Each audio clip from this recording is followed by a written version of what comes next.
What's going on, you guys? Thank you so much for tuning into this video. My name is Ryan, aka Arpit, and today we are doing another episode of our Nintendo Eshop Trash or Treasure. I really enjoy making these videos for you guys because I think it's kind of exciting and fun to try and find great games that are just sitting out there on the eShop that nobody's talking about. So today we are going to be reviewing a game called Oddmar.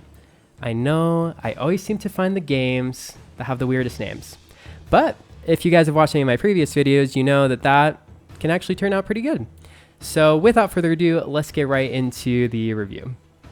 All right, so just like last video, we are going to be doing another original mobile game that's been ported to the Switch. Typically, my only issues with these mobile game ports is that it's kind of an excuse for companies to get more money out of their games, and in so doing, they usually jack up the price because it's on the Switch, not on your phone. But we'll get more into pricing and all of that later.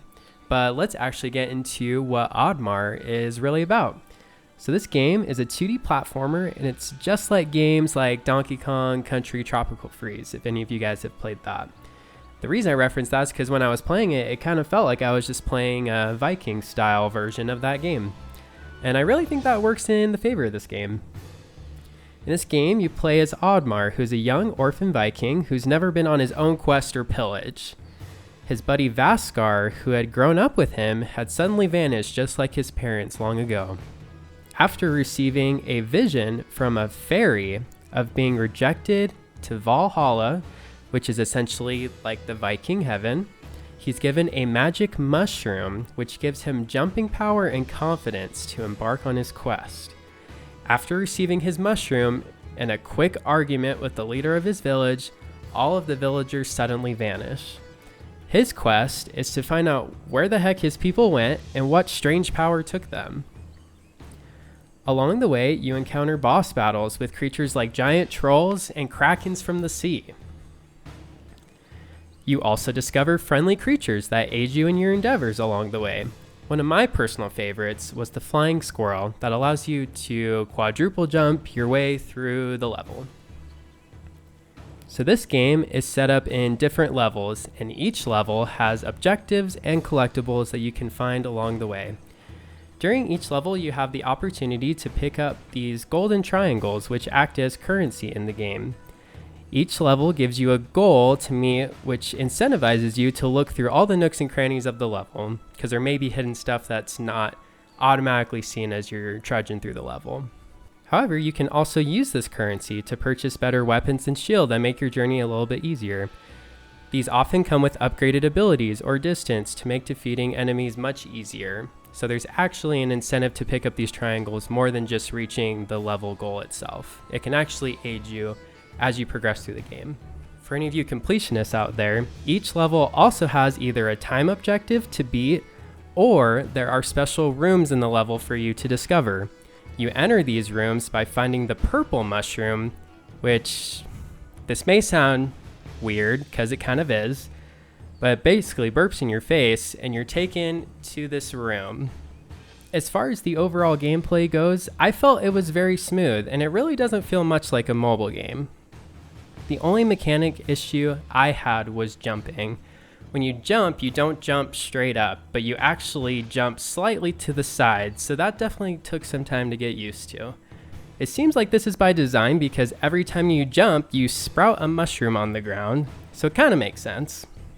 It definitely caused some deaths in my playthrough, but other than that, I really didn't have any issues with how the game ran or how it looked or anything like that. One thing that I absolutely loved about this game is the storytelling. As you progress through levels, you discover more and more of the story, which actually is super well done. In each story segment, a narrator takes you through what's happening as you look at this really gorgeous art style. This is a huge strong point in this game, and was honestly one of the reasons I felt compelled to keep playing, just so I could discover more of the story. Now, as I mentioned at the beginning of this video, this is a mobile game that's ported over to the Switch. So if you were to go and buy this game for mobile, either on Apple or Android, it would cost you $4.99, but the Switch version costs $9.99. I really wish developers wouldn't double the price just because it's on the Switch. However, one thing I will say is that if I didn't know this game was a mobile port, I probably wouldn't have even looked so much into the pricing point of this game. I don't think $9.99 is entirely unreasonable for this game. Now, as always, we have to decide if this game falls under the trash or treasure side of the eShop. Because of how well the game runs, tied with the storytelling aspect of the game, and just in general how well both the story and the levels look, I am very comfortable putting this under the treasure side of the list. I didn't think I would enjoy this game as much as I did. I took away a lot more than I thought I was going to when I first purchased and got into this game. Thank you guys so much for watching. If you guys enjoyed the video, make sure and leave it a like. And if you guys ended up picking up this game, let me know what you guys thought about it down below in the comment section. And as always, subscribe if you guys are new here to the channel as well. And I will see you guys in the next one. Peace.